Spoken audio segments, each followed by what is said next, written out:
Shalom saudaraku, salam sejahtera. Kebenaran hari ini berjudul Tahap Manusia Dibelenggu.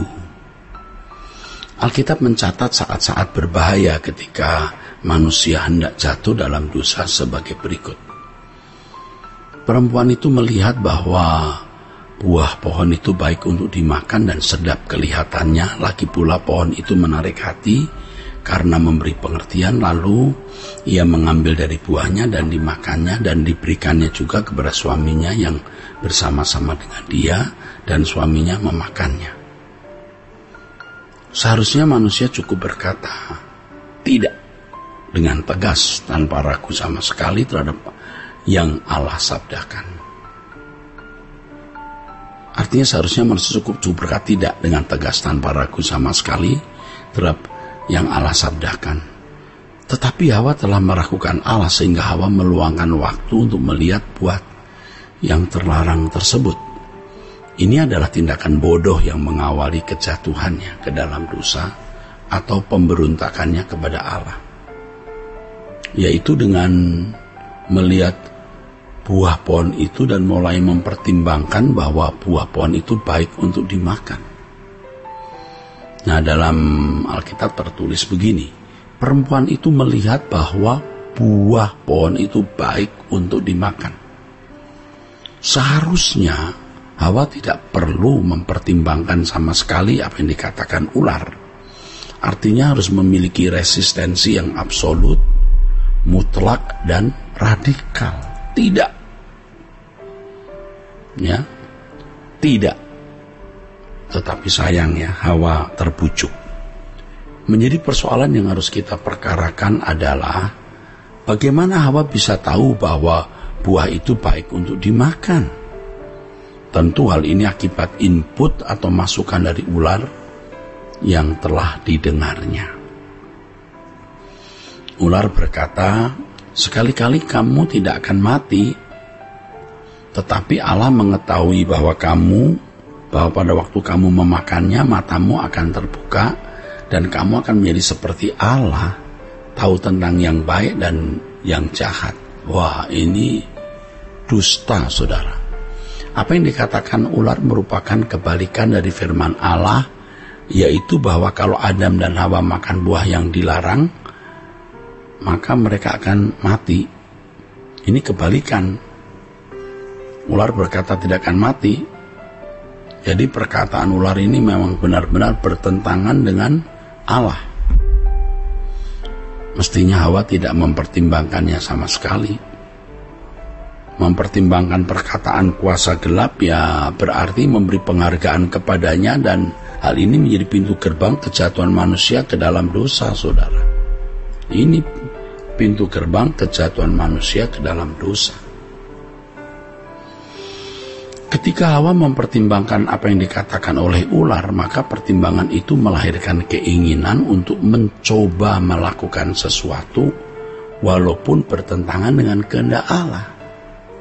Kemudian di Kejadian pasal 5 ayat 6 tertulis, sedap kelihatannya. Wah, dengan melihat maka buah yang terlarang itu menjadi sedap di mata Hawa. Kata sedap dalam teks aslinya adalah ta'afah, yang artinya membangkitkan nafsu selera, membangkitkan keserakahan. Ini saudara. Dari hal ini dapat diperoleh pelajaran bahwa sebelum sesuatu dapat dinikmati oleh fisik, terlebih dahulu dinikmati oleh pikiran. Jadi benarlah bahwa pikiran adalah gerbang pertama dosa masuk, yang juga medan atau area peperangan rohani, saudara.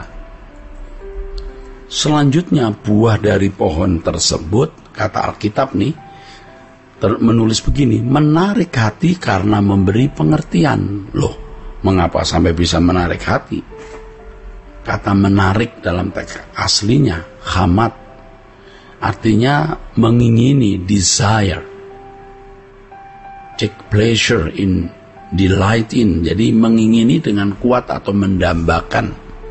Hal ini menunjukkan bentuk atau suasana jiwa yang kecanduan. Kemudian timbullah hasrat yang kuat untuk memilikinya. Dan Hawa berpikir, saudaraku, bahwa itu memberi pengertian. Nah, ini sebuah penyesatan. Dan sukses setan menjatuhkan manusia. Setan membuat manusia tertarik hatinya terhadap sesuatu yang ditawarkan oleh setan itu. Nah, berbicara mengenai kecanduan atau addicted ya, bukan hanya terkait dengan alkohol atau zat adiktif lainnya, melainkan juga sesuatu di dalam pikiran yang dipandang sebagai kenikmatan atau kesenangan. Hal ini memberi pelajaran mahal kepada kita bahwa kita harus mendengar apa yang difirmankan Allah dan tidak mempertimbangkan sama sekali apa yang ditawarkan dunia. Dengan resistensi mutlak tersebut, seseorang tidak memberi ruangan sekecil apapun untuk suara lain. Inilah bagian dari langkah meninggalkan dunia atau tidak menoleh ke belakang atau tidak berpaling kepada dunia. Jadi kita harus mendengar apa yang difirmankan Allah dan tidak mempertimbangkan sama sekali apa yang ditawarkan dunia. Sebab kalau mulai mempertimbangkan apa yang ditawarkan dunia, itu sama dengan menoleh ke belakang. Ini sebuah fanatisme mutlak, yaitu tidak mempertimbangkan apapun yang ditawarkan dunia. Hanya dengan sikap inilah kita dapat menghadapi dunia yang pengaruhnya jahat ya, dewasa ini ya. Inilah yang dimaksud oleh Yohanes sebenarnya dalam suratnya mengenai keinginan mata ya, keinginan daging dan keangkuhan hidup ya. Keinginan daging, keinginan mata, keangkuhan hidup. Itu bukan berasal dari Bapa, dan orang yang membiarkan dirinya terlena dengan keinginan-keinginan itu terbelenggu oleh kuasa kegelapan, saudaraku sekalian, dan pasti akan binasa. Terkait dengan hal ini, Yesus berkata agar kita tidak hidup dalam pesta pora dan kemabukan, agar hari Tuhan jangan datang menjadi seperti jerat ya. Paulus mengatakan juga agar kita tidak mabuk oleh anggur, tetapi kita harus menjadi bijaksana, mengerti kehendak Allah ya. Jangan mabuk oleh anggur artinya ya jangan limbung oleh sesuatu, atau limbung karena sesuatu sehingga karena kecanduan sesuatu sehingga kehilangan pikiran rohani atau akal sehat secara rohani.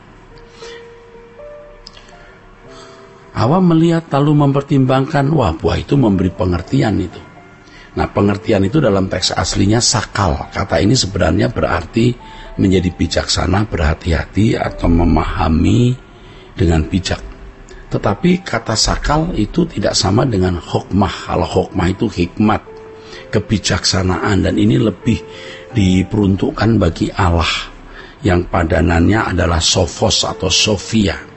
Iblis menawarkan bukan hokmah tapi sakal. Sakal ini sejajar dengan kata pronimos dalam bahasa Yunani. Pronimos dan sophos itu mirip, tapi sophos itu kebijaksanaan yang sejajar dengan kata hokmah ya saudara. Sedangkan sakal ini bisa sejajar dengan kata pronimos. Iblis menawarkan yang mirip ya, tapi tidak sama. Kalau Allah hikmat, sophia ya saudaraku, hokmah, tapi iblis hanya menawarkan sakal, kecerdasan, kecerdikan, kebijakan, tapi bukan bijaksana standar Allah. Inilah yang merusak kehidupan manusia sehingga manusia meleset, saudaraku. Kiranya kebenaran hari ini memberkati saudara-saudara sekalian. Sola Gracia.